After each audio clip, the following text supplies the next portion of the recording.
우리 오늘은 사도행전 25장이죠. 사도행전 25장을 통해서 우리 함께 교훈을 받도록 하겠습니다. 사도행전 25장을 우리가 주일날 두 번에 걸쳐서 이렇게 보기 때문에 내용을 잘 알고 있다고 생각이 됩니다. 이 사도행전 25장의 내용을 우리 잠깐 살펴보면요, 베스도가 부임해서 이제 그 예루살렘에 그 종교 지도자들에게 인사하는 그런 장면으로 시작하고 있고, 이제 그가 가이사라에 총독 관저가 있기 때문에 가이사라에 가서 거기서 머물고자 합니다. 예루살렘에 누가 있죠? 천부장이 있는 것입니다. 그 안토니오 그 요새는 천부장이 그 군인들과 함께 거기에 머물러 있습니다.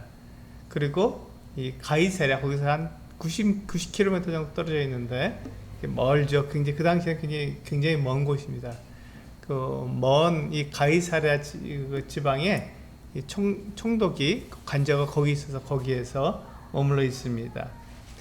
그래서 지금 가이사랴에 부임한 이 베스도가 예루살렘에 와서 그 종교 지도자들, 대제사장과 장로들, 그리고 그 사람들에게 인사하고 자기가 부임했다는 것을 알리고 얼굴을 익히려고 이렇게 온 것입니다. 그리고 이제 그가 다시 가이사랴로 내려갔는데, 거기에서 가이사랴에서 이제 그 바울을 이렇게 신문하게 되죠. 예루살렘에서 내려온 이 종교 지도자들과 함께 신문하게 되고, 뭐 특별한 일이 없습니다. 그 다음에 다시 그 아그리파 왕이 이제 이 총독이 서로 부임했다니까 인사하러 와서 아그리파 왕에게 그 바울을 좀 신문해 달라고 이렇게 부탁하는 이 장면까지가 우리 사도행전 25장에 나와 있는 그 내용입니다. 우리가 여기에서 볼 수 있는 것은 무엇인가 하는 것이죠. 베스도는 어떤 사람이었으며, 그 유대 그 종교 지도자들은 어떤 사람이었고, 바울은 어떤 사람이었으며, 또 이 아그리파 왕은 어떤 사람이었는가 하는 것을 아는 것이 대단히 중요하다고 생각이 됩니다. 그들의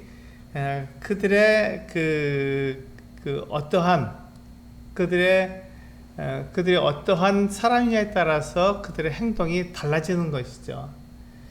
여기 보시면 베스도가 이제 부임하자마자 예루살렘에 와서 인사를 하러 왔습니다. 왜 그랬습니까? 베스도는 잘 보이고 싶었거든요. 일을 잘 처리한 사람으로 그가 인정받고, 그 로마에 있는 그 황제 가이사에게 인정받고 싶었던 거예요. 근데 그러려면은 그 예루살렘에 있는 이 종교 지도자들의 도움이 꼭 필요했던 것이죠. 그래서 그들에게 인사하러 왔습니다. 그런데 이 종교 지도자들이 이 베스도에게 한 가지 부탁한 게 있었죠. 뭐냐면 바울을 신문해 달라고, 바울을 신문하게 해달라고 그 어떤 부탁을 했습니다. 그런데 이들의 부탁이 어떤 부탁이었냐면, 가이사랴에 있는 이 바울을 예루살렘으로 오게 해서 거기서 신문을 했으면 좋겠다, 이렇게 말을 한 것입니다. 그런데 그 90km, 그 당시에 90km 떨어져 있는 그 먼 지역에 일부러 거기가 피해 있는데, 다시 그 바울을 죄수를 그 예루살렘으로 데리고 오는 것도 굉장히 어려운 일이고, 뿐만 아니라 지금 이 총독은 가이사랴로 또 내려갈 계획이 있잖아요. 그런 상황에서 이 바울을 도로 불려와서 거기서 자기가 며칠 동안 더 묵어야 한다는 것이 이게 그 쉬운 일은 아니었습니다. 그래서 총독은 베스도는 그렇게 하지 않고 자기가 곧 내려갈 테니까 함께 내려가서 거기에서 가이사랴에서 이 바울을 신문하는 게 더 낫다, 이렇게 말을 한 거죠. 근데 이제 이 유대의 지도자들은 어떤 계획을 가지고 있었습니까? 바울이 가이사랴에서 예루살렘으로 올 때 그들이 매복해 있다가 바울을 죽이려고 하는 그 같은 계획을 가지고 있었던 것이죠.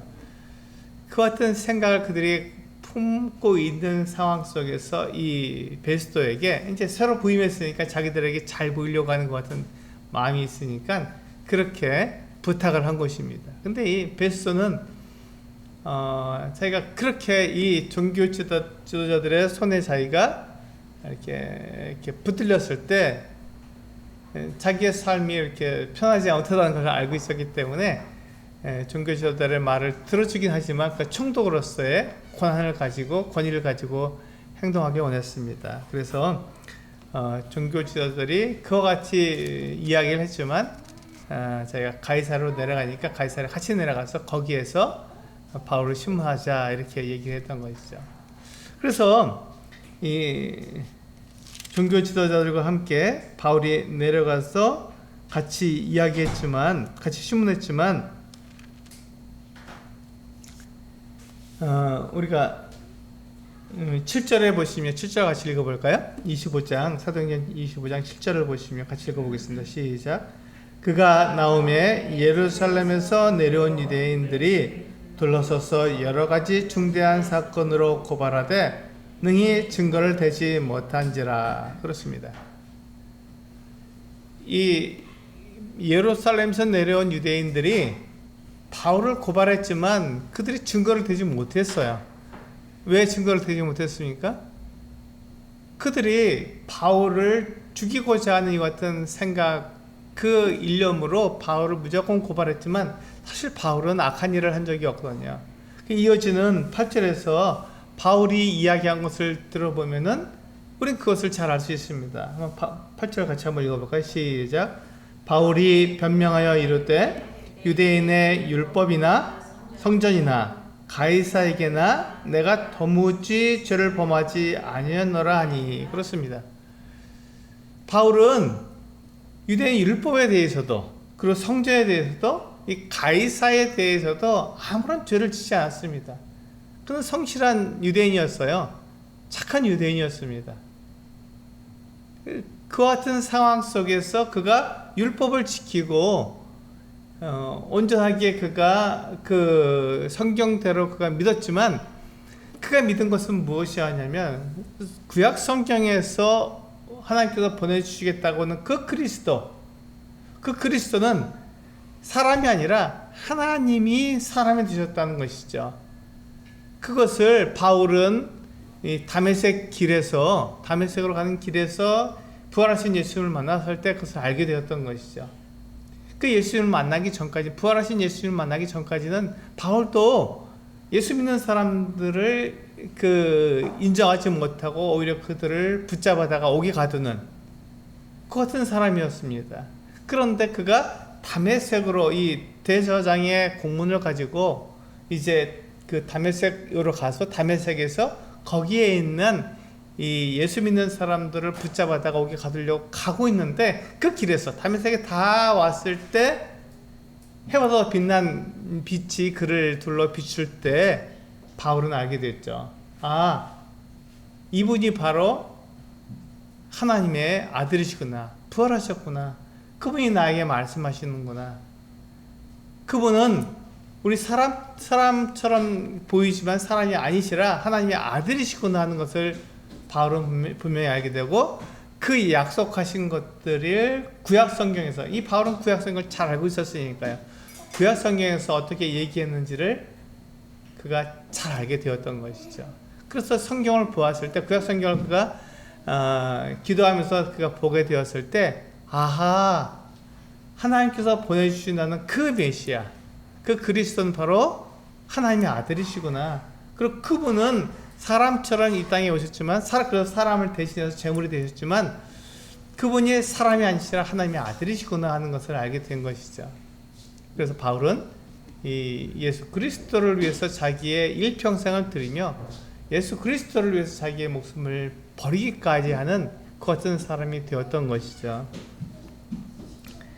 그래서 이 바울은 구약 성경에 나타난 그 어떤 유대인의 율법을 그가 잘 지키는 사람이었고 성전에 대해서도 굉장히 그가 존중하는 그 같은 사람이었으며 가이사에 대해서도 그가 법을 어긴 적이 없기 때문에 그가 죄를 짓지 않았다고 이야기했습니다. 그런데 그와 같은 이 바울을 놓고 유대인들은 그를 죽이려는 마음 때문에 그를 고발하게 되었고 그가 잘못된 죄를 지었다라고 그렇게 고발하게 된 것이죠. 그래서 이 베스도가 바울이 고발당했으니까 어떤 죄를 지었나 하고 들어보니까 자기가 생각한 것 같은 그 어떤 악한 일을 한 적이 없는 거예요. 죄를 지은 적이 없으니까요. 그래서 이 바울은 죄가 없지만 이렇게 그 억울하게 유대인들에게 죽을 정도로 죽임을 당할 그 어떤 처지에 놓일 정도로 바울은 어려움을 당했던 박해를 받았던 것입니다. 이것을 가만히 살펴보게 되면 누구하고 닮았죠? 바울이 좇는 그 예수님하고 닮았던 것입니다. 바울은 예수님을 따라가는 같은 사람이었는데 예수님이 어떤 분이셨죠? 아무 죄가 없었잖아요. 예수님은 아무 죄가 없이 이 유대인들의 시기와 질투 때문에 죽임을 당하셨어요. 십자가에 달려서 죽으시는 그 같은 일을 예수님이 당하셨단 말이죠. 그 이유가 뭐냐면 유대인들의 시기와 질투 때문이었다라는 것을 분명하게 성경은 이야기하고 있습니다. 그런데 지금 바울이 아무 죄가 없지만 바울이 이렇게 그 고발을 당하고 그 신문을 받고 그래서 그가 이제 결국 그 순교하게 되는데 그 어떤 바울의 이 같은 삶을 유대인들이 이렇게 이야기한 것은 무엇 때문이었냐면 바울이 어떤 죄를 지어서가 아니라 바울을 시기하고 질투했기 때문에 바울을 이와 죽이려고 하는 이 같은 마음을 가졌던 것이죠. 이것은 바울의 그 같은 모습은 누구를 닮았냐면 바울이 따르는 예수님과 닮았다는 것입니다. 바울은 예수님의 제자였고 예수님의 제자였기 때문에 이 바울의 모습은 예수님의 그 모습과 닮아 있습니다. 예수님의 본을 복은 것이죠. 우리 여기에 손을 넣으시고 베드로전서 2장 말씀을 한번 볼까요? 베드로전서 2장 19절부터 21절까지 읽어보겠습니다. 베드로전서 2장 19절, 20절, 21절 세 절을 같이 한번 읽어보겠습니다. 시작. 부당하게 고난을 받아도 하나님을 생각함으로 슬픔을 참으면 일은 아름다우나 죄가 있어 매를 맞고 참으면 무슨 칭찬이 있으리요? 그러나 선을 행함으로 고난을 받고 참으면 이는 하나님 앞에 아름다우니라. 이를 위하여 너희가 부르심을 받았으니 그리스도도 너희를 위하여 고난을 받으사 너희에게 본을 끼쳐 그 자취를 따라오게 하려 하셨느니라. 그렇습니다. 그리스도께서도 우리의 본이 되셨다고 분명히 말씀하고 있는 거예요. 그리스도가 우리의 본이 되셨다. 어떤 것에 본이 되셨죠? 부당하게 고난을 당한 일에 그리스도께서 그 본이 되셨습니다. 선을 행함으로써 사람들에게 고난을 당하는 이 일에 예수 그리스도께서 우리들의 본이 되신 것이죠. 우리는 이 일에 대해서 잘 이해를 하지 못합니다. 내가 선을 행하는데 왜 내가 고난을 당하느냐?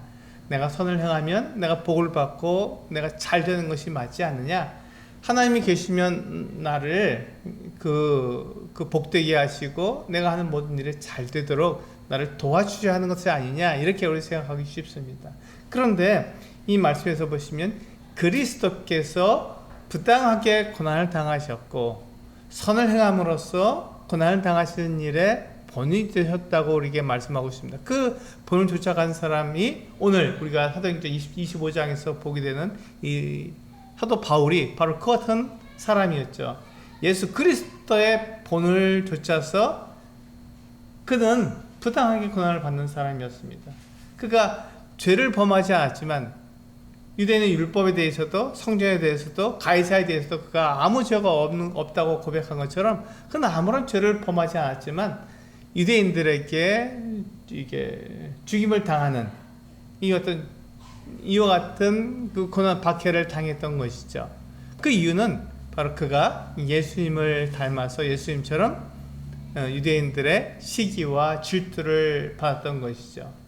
그것 때문에 이 바울은 유대인들이 그를 죽이려고 했던 이 같은 어려움을 그가 겪었던 것입니다. 그렇다면 그렇다면 우리는 어떠해야 되느냐 이것이죠. 예수님도 그와 같은 삶을 살았고 바울도 그와 같은 길을 갔다면 그럼 우리는 어떻게 살아야겠느냐 하는 것입니다. 예수님께서 분명하게 말씀하시기를 이렇게 우리가 선을 행함으로써 고난을 당하는 것이 하나님 앞에서 아름답다고 말씀하셨는데 우리는 그와 같은 삶을 두려워합니다. 그와 같은 삶을 살기를 싫어하는 것이죠. 힘드니까요.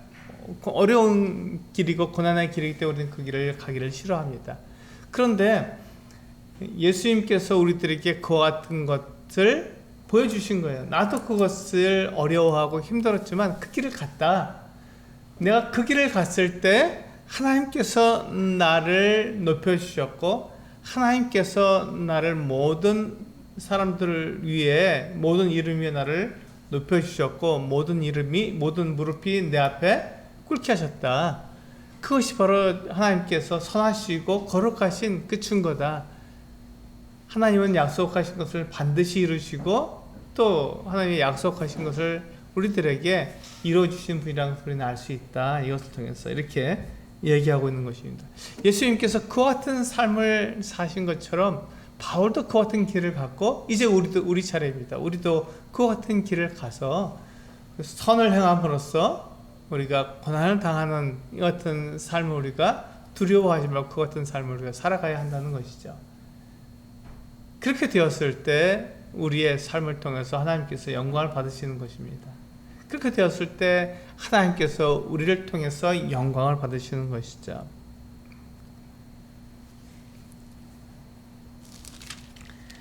우리 다시 사도행전 25장으로 돌아오셔서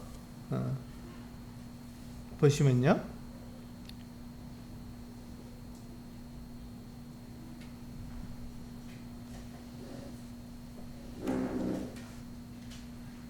어, 11절 같이 한번 읽어보실까요? 사도행전 25장 11절 같이 읽어보겠습니다. 시작. 만일 내가 불의를 향하여 무슨 죽을 죄를 지었으면 죽기를 사용하지 아니할 것이나 만일 이 사람들이 나를 고발하는 것이 다 사실이 아니면 아무도 나를 그들에게 내어줄 수 없나이다. 내가 가이사께 상소하노라 한대. 그렇습니다. 바울은 가이사에게 상소해서 로마 사람으로서 가이사에게 상소한 것이죠. 이제 그는 가이사 앞에 서서 그의 믿음을 이제 나타내야 했습니다. 왜냐하면 그가 로마 사람으로서 이 가이사에게 상소했기 때문에 그렇습니다.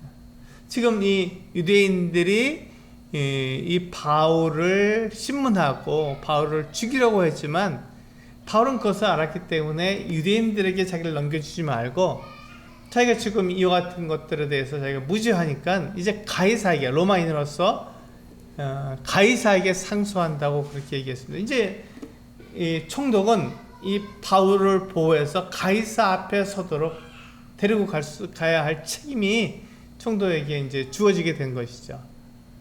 이 총독은 부임한 지 얼마 되지 않았기 때문에 그 가이사 즉 황제에게 잘 보이고 싶었습니다.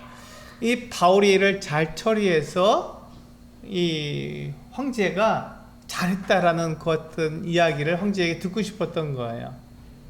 그 전임 이 총독인 벨렉스가 이 바울을 구류해 두었는데 그걸 처리하지 못한 것이죠. 그때 이 후임인 베스도가 이를 잘 처리해서 네가 잘했다라는 이야기를 듣고 싶었던 것입니다.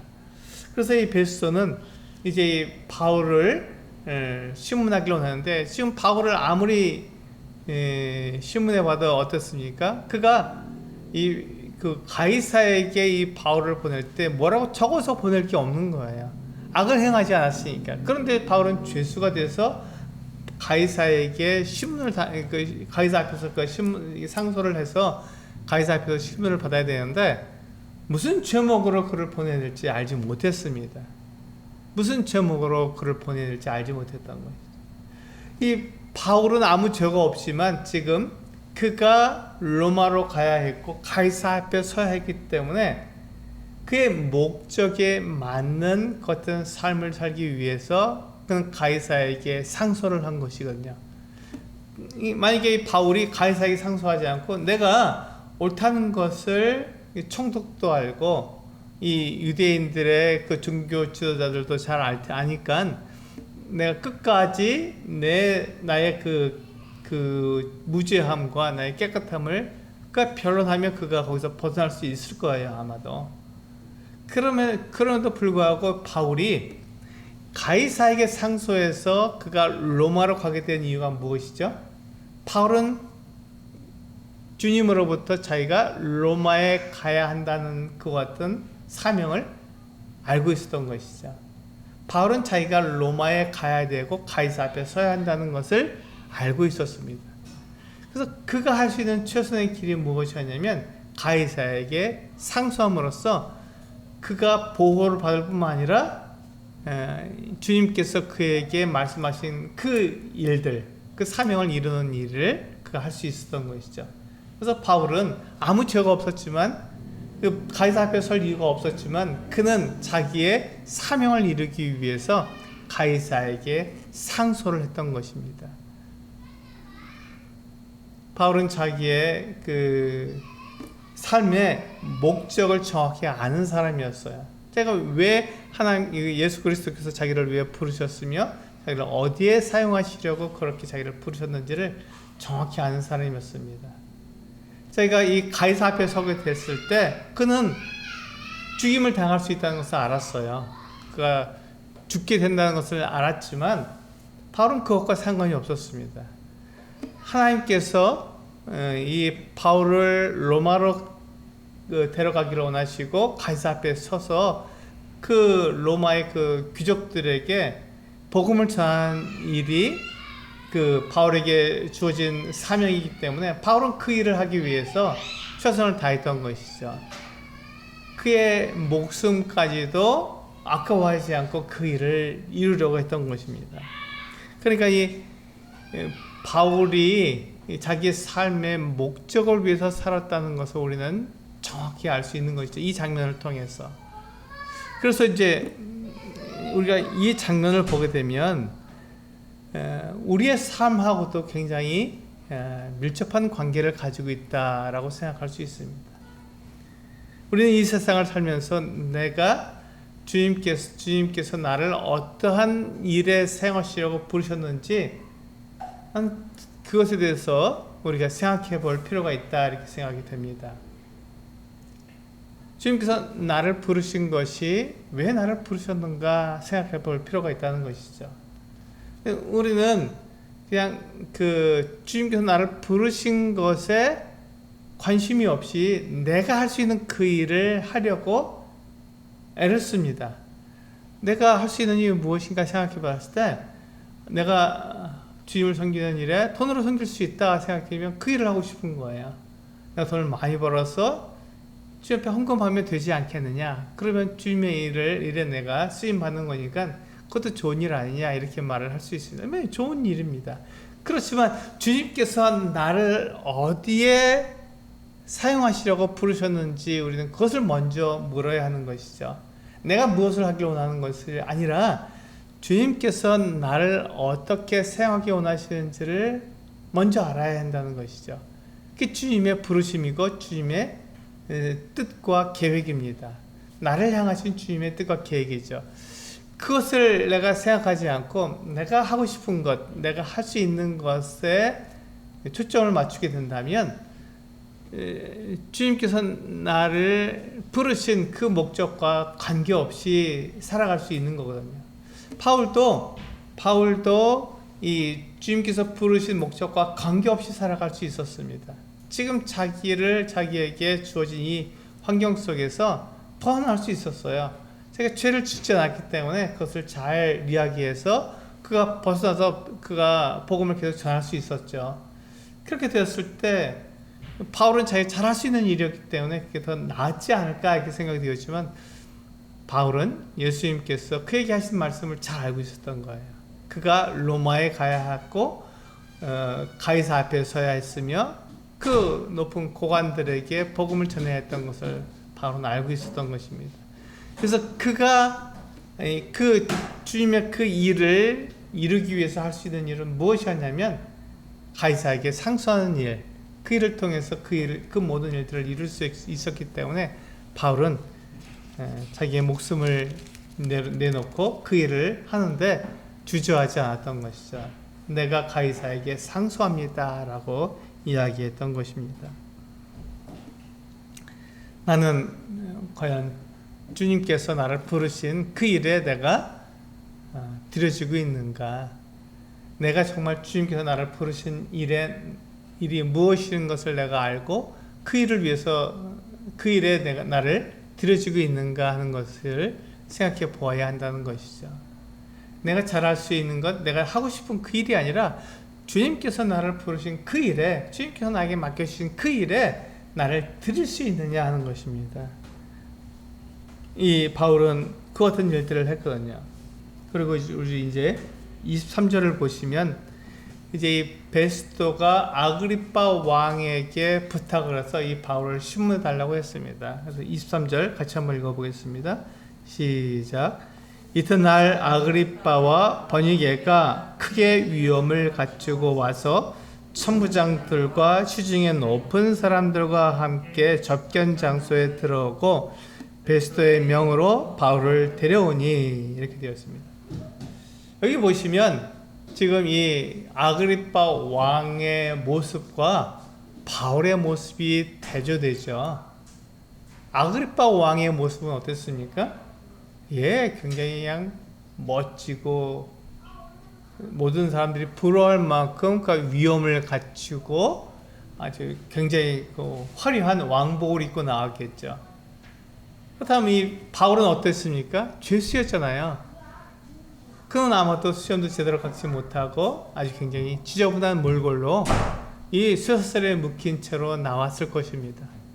이 아그리빠 왕과 바울을 대조해 보면 이 바울은 정말 보잘것없고 이 세상에서 이 바울에 대해서 굉장히 낮게 볼 수밖에 없는 그런 행색이었을 것입니다. 그리고 이 아그리빠 왕은 굉장히 정말 부럽다 할 정도로 이렇게 멋진 같은 그 모습으로 이 접견 장소에 나왔을 것입니다.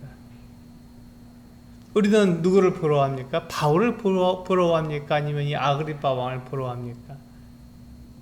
사실 이 아그리빠 왕이 이 세상에서는 성공한 사람처럼 보이고 세상에서 그렇게 사람들이 원하는 것 같은 모습을 갖추었지만 아무도 이 아그리빠 왕을 부러워하지는 않아요. 바울을 부러워합니다. 왜 그렇습니까? 그걸 알기 때문에 바울이 하나님에 의해서 그가 쓰임을 받으며 바울이 높임을 받았다는 것을 알기 때문에 바울을 부러워하는 거예요. 우리 이 장면에서 뭘 할 수 있냐면 이 세상이 다가 아니라 다음 세상이 있다는 것을 우리는 알 수 있는 것이죠. 이 세상에서 아그리빠 왕과 버니게가 굉장히 화려하고 멋진 것 같은 위엄을 나타내면서 고관들 앞에서 그가 그냥 멋지게 등장하고 부러울 만큼 그 같은 위엄을 갖추었지만 아그리빠 왕을 부러워하지 않습니다. 오히려 그 앞에 선 이 행색이 초라하고 죄수로 서 있는 신문을 당하는 이 바울의 모습을 우리는 보면서 바울이 더 멋지게 보이고 비록 그가 행색이 초라했지만 그러나 이 바울에 대해서 그를 높일 수밖에 없었던 것은 하나님께서 바울을 인정해 주시기 때문이었습니다. 오늘 여기서 볼 수 있는 것은 이 세상에서 아무리 인정을 받고 높임을 받아도 그것은 잠깐뿐이라는 것이죠. 잠시 세상뿐이라는 것입니다. 제가 오늘 아침에 그 안개 낀 고속도로를 이렇게 달렸어요. 어디를 다녀와야 돼서 아침에 일찍 다녀왔는데 안개가 잔뜩 꼈더라고요. 그러니까 앞이 잘 보이지 않았습니다. 그래서 비상등을 켜고 막 달려갈 수밖에 없는 고속도로니까요. 그럴 수밖에 없었는데 이 안개는 그렇게 우리의 시야를 가리지 않습니까? 마치 안개가 껴있으면 아무것도 보이지 않는 것처럼 그 같은 그 삶을 우리가 이 땅에서 살고 있잖아요. 그런데 이 안개는 시간이 지나니까 사라져 버리더라고요. 제가 돌아올 때쯤 되니까 안개는 싹 거치고 없어져 버립니다. 밝은 거예요. 제가 비상등을, 고속도로에서 비상등을 켤 필요가 없이 그냥 달려도 될 만큼 환해졌습니다. 왜 그렇죠? 이 안개는 잠깐 있다가 사라져 버리기 때문에 그렇습니다. 우리가 살고 있는 이 세상도 잠깐뿐이에요. 우리는 영원한 것처럼 보이고 이 세상이 변함없이 영원할 것처럼 보이지만 하나님께서는 이 세상에 대해서 불로 심판하신다 그랬고 모든 것이 다 풀어져 없어진다 그랬으며 하나님께서 이 세상을 심판하신다고 약속하셨잖아요. 이 세상은 곧 사라질 것입니다. 그리고 영원한 것은 하나님께서 세우시는 그 나라가 영원하다고 말씀해 주셨어요. 여기서 보시면 우리는 분명하게 이 대조되는 두 사람을 볼 수가 있죠. 아그리파 왕과 바울. 이 두 사람은 정말 대조됩니다. 근데 우리의 마음속에 더 흠모되는 사람은 아그리파 왕이 아니라 바울이라는 것이죠. 바울의 그 초라한 행색, 이것을 우리가 흠모하는 것이 아니라 바울의 그 믿음, 바울이 하나님에 대해서 가지고 있는 그 마음, 바울이 알았던 그 하나님에 대한 그 지식, 그것에 대해서 우리가 더 부러워하잖아요. 아그리파 왕은 성공한 사람처럼 보이고 굉장히 부유한 사람이지만 그는 하나님을 잘 알지 못했습니다. 예수 그리스도를 잘 알지 못했던 거예요. 바울이 전하는 예수 그리스도에 대해서 그가 믿을 뻔했지만 믿지 않았던, 바울아 네가 이 적은 말로 나를 그리스도인 되게 한도다 이렇게 말하는 이 아그리파 왕의 그 같은 고백을 우리가 들을 수 있거든요. 26장에 가면요. 그럼에도 불구하고 아그리파 왕은 복음을 들었지만 그가 예수 그리스도를 영접하지 않았습니다. 그럴 때 우리는 아그리파 왕을 흠모하지 않아요. 오히려 바울을 흠모하지. 왜냐하면 바울은 영원한 나라에 대한 영원한 생명을 가졌고 그것을 그가 드러냈기 때문에 그렇습니다. 그의 믿음을 드러냈기 때문에 그렇습니다. 우리는 이와 같은 삶을 살기 원합니다. 바울과 같은 삶을 살기 원해요. 그렇다면 나는 바울이 당하는 것 같은 고난, 예수님께서 당하신 것 같은 고난을 우리가 무서워하고 그것을 싫어하고 그걸 피하는 것이 아니라 그런 것이 온다 할지라도 그것에 대해서 두려워하지 않고 그것을 당당하게 맞이할 수 있는 그 같은 사람들이 되어야 한다는 것입니다. 그게 믿음의 한 모습이기 때문에 그렇습니다. 우리가 무조건 고난을 당하는 것이 다 그 믿음의 길은 아닙니다. 어떤 사람은 고난을 당하지만 어떤 사람은 고난을 당하지 않을 수도 있는 거예요. 그건 다 다릅니다. 사람마다. 그렇지만 우리가 이 고난을 무서워하고 두려워하며 피하려고 하는 것이 아니라 내가 가지고 있는 그 믿음으로 그 같은 삶이 온다 그랬다. 내가 내 삶에 고난이 온다 할지라도 그것을 난 믿음과 영원한 생명과 이 고난을 비교했을 때 아무것도 아니다 하면서 당당하게 그 고난을 받아들일 수 있는 그 같은 삶을 우리가 살아야 한다는 것이죠. 예수님이 그 같은 삶을 살으셨고 바울이 그 같은 삶을 살았기 때문에 그렇습니다. 우리가 일부러 그 같은 삶을 우리가 추구할 필요는 없지만 그 같은 삶이 우리에게 다가왔을 때 우리는 그것을 두려워하거나 피할 필요는 없다는 것입니다. 그래서 바로 그 같은 사람들, 믿음에 대해서 우리가 드러내고 이 세상에서 우리가 풀어낸 사람들, 하나님께서 그 뜻을 가지시고 이 세상의 그 같은 삶을 살아가지 않고 세상에서 하나님을 위해서 풀어낸 사람들, 그 사람들이 모인 곳이 바로 교회잖아요. 우리가 지금 이렇게 교회로 모이고 있습니다. 우리가 교회로 모이고 있는 그 모습이 바로 세상과 우리는 다르다는 것이죠. 세상에서 우리는 불러낸 사람들입니다. 그래서 우리는 그 같은 삶을 살아가고 있고 하나님의 이름을 위해서 그 같은 삶을 우리는 살아가고 있는 것이죠. 그것이 바로 우리들의 모습입니다. 그래서 어떤 사람은 하나님께서 심판하실 때 영광을 받을 텐데 해의 영광을 받는 사람이 있고 달의 영광을 받는 사람이 있고 별의 영광을 받는 사람이 있는데 별과 별의 영광이 다르다고 말씀하고 있습니다. 우리는 다 다른 영광을 받을 거예요. 그런데 내가 어떠한 영광을 받는지, 그것은 이 땅에서, 이 세상에서 내가 어떻게 살았는지, 주님을 위해서 내가 어떤 삶을 살았는지, 주님께서 나를 부르신 그 목적에 맞는 삶을 살았는지 그렇지 않은지, 그것을 통해서 우리는 이 영광을 받게 될 것이라고 생각이 됩니다. 그래서 주님께서 나를 어떠한 모습으로 나를 부르셨는지, 나를 어디에 사용하시기 위해서 나를 부르셨는지, 그런 주님께 물어야 합니다.